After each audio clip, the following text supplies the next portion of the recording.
Carmelo Anthony, where do I start? A teenage college phenom, an NBA scoring legend, an Olympian, one of the best players of my lifetime. If there is any player that fits the category of both being overrated and underrated to an extreme, it's Carmelo Anthony. A player that the eye test loves, but the advanced stats aren't the most nice to. A player that's so highly debated that people forget to appreciate just how good he was. Melo was an icon, he was a star, and for me personally, one of the most aesthetically pleasing scorers to watch on tape.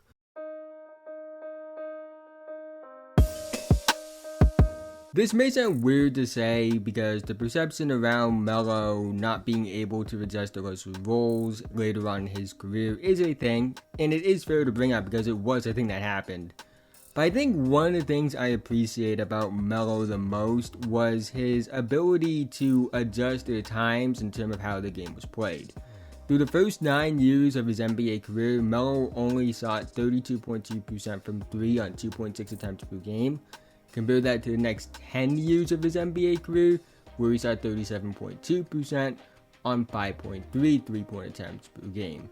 This always raised two questions for me about Melo. One was the idea of maybe him being ahead of his time. That was always a question. If he was drafted as a 19-year-old in 2018 instead of 2003, would he be a higher volume 3-point shooter? He had good volume on good efficiency in the second half of his NBA career already, after really not taking many threes at all in the first half of his NBA career. So I don't think it's out of the cards to believe he would be an even better 3-point shooter if he trained under the ideology of 3-point mattering a bit more than maybe mid-range shots. And the other question I always have is Melo a player that could adjust to any era? It's one thing to make the adjustment from a heavy inside the arc game to taking more threes. It's another to do it at a relatively efficient rate. So I do think that speaks to his adaptability in terms of style of basketball played in the league. I don't think he gets enough credit for adjusting to the 3-point era the way he did. And I also think he's a player who would be even more productive in today's NBA. If Carmelo grew up with the same mindset and wiring as a player in terms of scoring aggression and technical skills, while also being drafted into the 3-point era instead of the 2000s era that he actually was, I do think Melo would be a more productive player. He would have much better spacing in today's NBA around him. He would be taking more threes, which he proved to be at the very least average to above average at in the second half of his NBA career. This league would embrace his versatility to play on the wing and as a small ball forward at the same time. And I get that saying a 10-time All-Star, 6-time All-NBA, and scoring champ would be even better in a different era, and that's kind of just crazy. But based off the skill set he had, the way he adapted to the 3-point era, and the way the game is played now in terms of spacing, I do think he would be better if he grew up to play in today's NBA. Carmelo Anthony was a very fun player to watch. I don't care what anyone says. He's what basketball nerds fear the most. A player who doesn't have the best advanced stats in the world, but was still a great player that was fun to watch. He never had a true shooting percentage above 57.9%, and that was in his age 37 season. In fact, he has a career 54.3 true shooting percentage. He took a lot of mid-range shots. If you want to talk about win series for his career, he's a lot closer to guys like Paul Millsap, Rasheed Wallace, and Russell Lewis. Good players, but not like Hall of Fame players for the most part, I would say. But he's not like Kobe or LeBron in terms of win series. He never made first-team All-NBA. He never made it to a finals. He doesn't have the most impressive playoff resume. All of that can be true. But there's one thing the basketball nerds can't take away, and I want to clarify, when I say basketball nerds, I'm not talking about people who use both statistics and tape to form their opinions, because there are a lot of people that use stats and tape in proper context on YouTube, guys like Alex Hoops, who use those things to form an argument that's complete. I'm talking about guys that don't do that at all. I'm talking about guys that just use advanced stats to form arguments. So it's not really say that any YouTuber that does film breakdowns because they use film and statistics.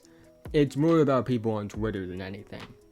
Besides that, the one thing they can take away is what Carmelo Anthony has done in his basketball career. He was an electric scorer.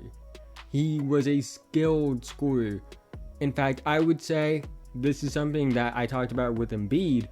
I think Melo was even better at it. His ability to score without dribbling was incredible. He was iconic on and off the court. And what he means to basketball history is more than what's let on. The impact he had on a generation of young scorers. You can't tell the story of the NBA without Carmelo Anthony. KD would be a 5-time scoring champion if it wasn't for Melo. LeBron would be the first unanimous MVP in NBA history if it wasn't for Melo. Which are two things that would change the perception anywhere between slightly to a lot for two all-time great players. And you can't tell the story of basketball in general without Carmelo Anthony. You can't tell the story of basketball without that Syracuse team that won the national title with him as the best player as an 18-year-old true freshman. You can't tell the story of basketball without the Redeem team that he was a big part of. Carmelo Anthony isn't just some glorified scorer that a bunch of 40-year-olds overhype, even though there are 40-year-olds that do kinda overrate him. That's besides the point. Melo is one of the best scorers the game of basketball has ever seen. His scoring tape in terms of skill and footwork and creating without dribbling is something that you can use to teach the youth. He's one of the most impactful college freshmen of all time, if not the most impactful college freshman of all time. He's one of the greatest basketball Olympians we've ever seen. And most importantly, he was a fun player to watch. One that I never worried about his true shooting percentage or PER or value over replacement player. He was just a bucket getter and a really good one. And nobody will ever be able to take that away from him, no matter how many numbers they try to throw at it. But that's the end of this video. If you made it to this point, thank you so much. Again, haven't already, like, subscribe, hit notification bell, I'm notified whenever I release a video. I'm making videos about basketball all the time, so that interests you. Really think you enjoy this channel, and liking, subscribing helps me out a lot in the YouTube algorithm, helps when people find my videos, so in turn, helps the channel grow so I can make more content for you guys in the future consistently. Let me know what you think about Carmelo Anthony in the comment section below. Also, this should be going up before Game 2 or when Game 2 is going on, so let me know who you think is going to win that game. I'd love to hear your thoughts about that. Let's try to get 100 likes on this video so YouTube will recommend to others. But with that being said, have a nice day, and I'll see you guys in the next one.